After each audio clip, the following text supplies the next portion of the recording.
Hello Tutul. Hello Ayaan, কেমন আছো? এই তো ভালো। তোমার কি অবস্থা? আমাদের বাড়ি থেকে চলে যাওয়ার পর তো ফোনই দিলে না। ভালো আছি, ভালো থাকার জন্যই তো তোমাদের বাড়ি ছেড়ে চলে এসেছি। মানে আসলে মনির সাথে তোমার... মনিকে নিয়ে কোনো কথা বলতে চাচ্ছি না আয়ান। তুমি এখনো মনির উপর অভিমান করে আছো? কারো উপর অভিমান বসে রাখার আগে তাকে মনে রাখতে হয়, আর আমি তো মনিকে ভুলেই গেছি। চোখের আড়াল হলে কি আর মনের আড়াল করা যায়? মনি তোমার জন্য যেটা করেছে... আয়ান প্লিজ, আমি তোমাকে শুধু একটা কথা জানাতে ফোন করেছি, ব্যাস। কি কথা বলো তুতুল। তুতুল কল দিছে? আচ্ছা আমার দাও না, আমি একটু কথা বলবো। তুতুল, মনি তোমার সঙ্গে কথা বলতে চায়। কিন্তু আমি ওর সাথে কথা বলতে চাই না।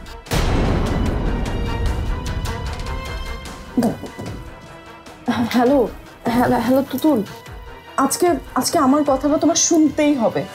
মনি প্লিজ আয়ানকে ফোনটা দাও, আমি একটা কথা বলেই ফোনটা রেখে দেব।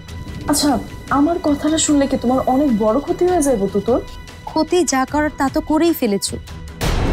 তোমার প্রতি আমার যে বিশ্বাস ছিল সেটা তুমি ভেঙে ফেলেছো, সেটা আর নতুন করে জোড়া লাগানো যাবে না। জোড়া লাগানোর চেষ্টা করার সুযোগটা তো আমাকে দিবা। মনি, আমার হাতে সময় নেই, তুমি কি আয়নকে ফোনটা দেবে না আমি রেখে দেব? থাক, রাখতে হইব না, নাও কথা বলো।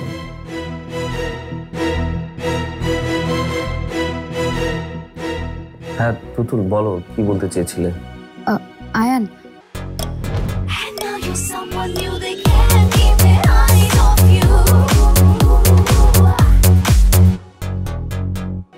আমার বিয়ে ঠিক হয়ে গেছে। তাই নাকি? এটা তো দারুণ খবর। কার সাথে বিয়ে? পাত্র কি করে? কার সাথে ঠিক হয়েছে সেটা না হয় সারপ্রাইজ থাক, তোমাকে কিন্তু আসতেই হবে আয়ান। অবশ্যই আসবো, কতদিন বিয়ের কাজ শিখাই না আমি আর মনি। মনি না আয়ান, শুধু তুমি আসবে। আম্মু বা আমি কেউ চাই না মনি এই বিয়েতে আসুক। কিন্তু মনিকে ছাড়া আমি...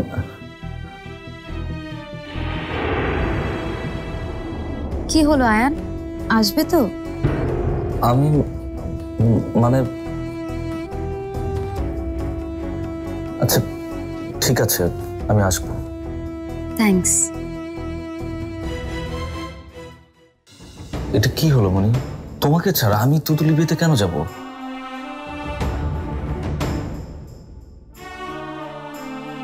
আমি বলছি তাই। তুতুল আমার দেখতে পারে না ঠিক আছে, কিন্তু তোমার যেহেতু দাওয়াত করছে তুমি কেন যাইবা না বলো? তুতুল যে আমার ভুল বুঝছে সেটাও একদিন না একদিন ঠিকই বুঝতে পারো। ও এখন আমার উপর অভিমান করে আছে। থাক, ওর ওর জীবনের সব থেকে খুশির একটা দিনে তোমার অন্তত থাকা উচিত। শত হইল তুমি ওর বন্ধু, সব সম্পর্ক নষ্ট হইতে পারলে হয়, বন্ধুত্ব কোনোদিন নষ্ট হয় না। কিন্তু মনি... কোনো কিন্তু নয়, তুমি যাইবা, তোমার যাওয়াই আমার যাওয়া।